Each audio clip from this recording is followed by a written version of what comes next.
सुप्रभात क्लास 8। अभी आप लोगों को ऑनलाइन क्लास में भी संज्ञा बता रहे थे।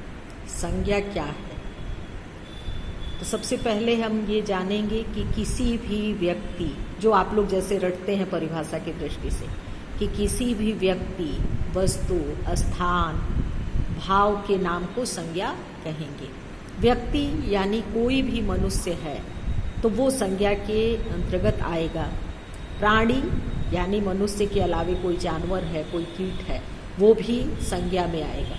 तो किसी भी व्यक्ति, वस्तु, स्थान। अब बारी आती है वस्तु की।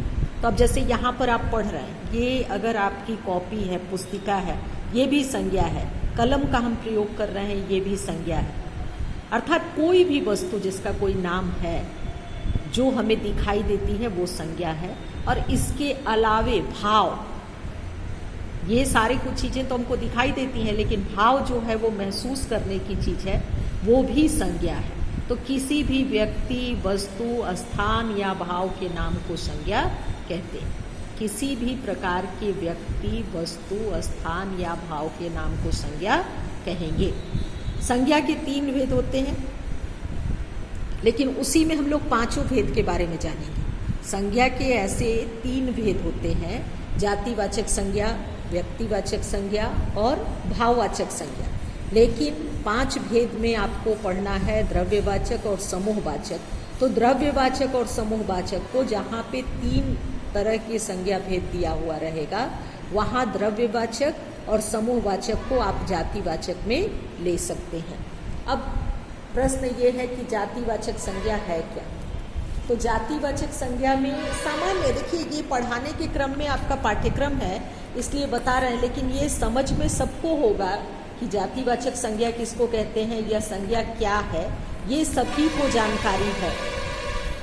जातिवाचक संज्ञा कहेंगे कि जिससे पूरी जाति का बोध हो, जिससे पूरी जाति का बोध होता है, उसे जातिवाचक संज्ञा कहेंगे।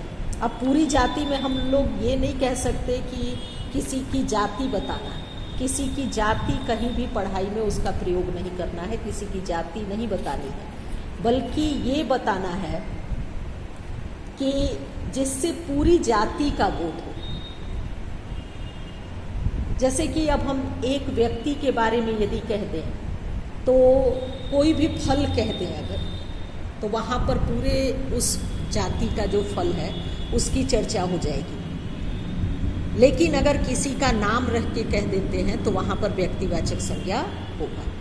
जातिवाचक संज्ञा में कभी भी, अब जैसे हम उदाहरण के लिए गाय कह दें, गाय कहें तो गाय से पूरी गाय जाति का बोध हो रहा है। लेकिन अगर कामधेनु गाय कह के उसका नाम रख दे तो वहाँ वो व्यक्तिवाचक संज्ञा हो जाएगा।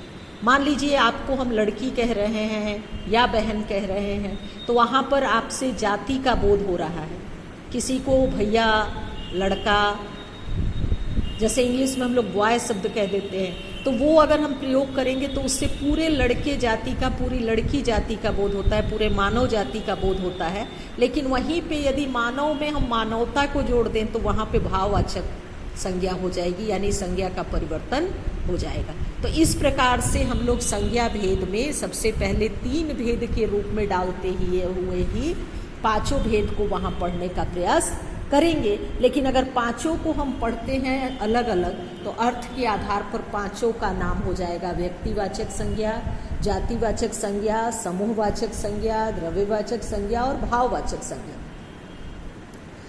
जिस संज्ञा में किसी एक व्यक्ति या पदार्थ का बोध हो, जैसे राम, मोहन, राज, हिमालय, दिल्ली, पटना, यानी किसी अब जैसे शहर कह देंगे तो शहर नहीं आएगा व्यक्तिवाचक में, लेकिन अगर पटना कह दिए, दिल्ली कह दिए, तो वहाँ पे व्यक्तिवाचक संज्ञा में आ जाएगा।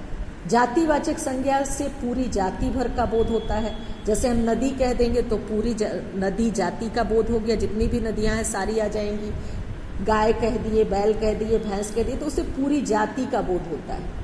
और समूहवाचक संज्ञा में जिस शब्द से पूरे समूह या समुदाय का बोध हो, उसे समूहवाचक संज्ञा कहते हैं। जिस शब्द से पूरे समूह या समुदाय का बोध हो, उसे समूहवाचक संज्ञा कहते हैं।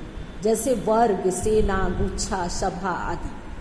अब वर्ग का आपका जो सेक्शन है तो वहाँ वर्ग की बात हो रही है तो उसमें सारा आ जाएगा कि एक वर्ग से वर्ग नहीं बन सकता। उसके बाद है द्रव्यवाचक संज्ञा।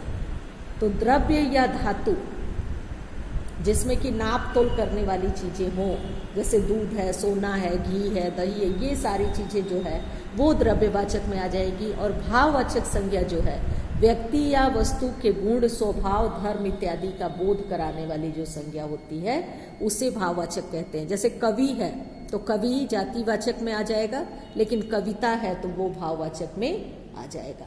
इस प्रकार से हम लोग संज्ञा के बारे में जानेंगे और अपनी कॉपी में संज्ञा की परिभाषा और संज्ञा के भेदों की परिभाषा लिखेंगे।